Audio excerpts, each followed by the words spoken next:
రాప్తాడులో Andhra Jyothi Anantapuram staff reporter శ్రీకృష్ణపై ఈ నెల 18వ తేదీన సిద్ధం మహాసభ సందర్భంగా కవరేజీకి వెళ్ళగా అతనిపై మూకమ్మడిగా కొంతమంది దాడి చేసి తీవ్రంగా గాయపరిచారు.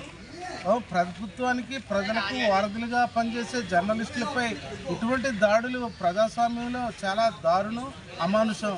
ఇటువంటి సంఘటన రాష్ట్రంలో తరచూ జరగడం కూడా జర్నలిస్టులపై దాడులు మేము తీవ్రంగా పచ్చిపడి ప్రెస్ క్లబ్ తరఫున ఖండిస్తున్నాం.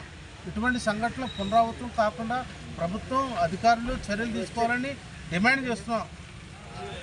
శ్రీకృష్ణపై దాడికి పాల్పడ్డ వారిని వెంటనే అరెస్ట్ చేయాలని రిమాండ్ తరలించాలని కోరుతున్నాం.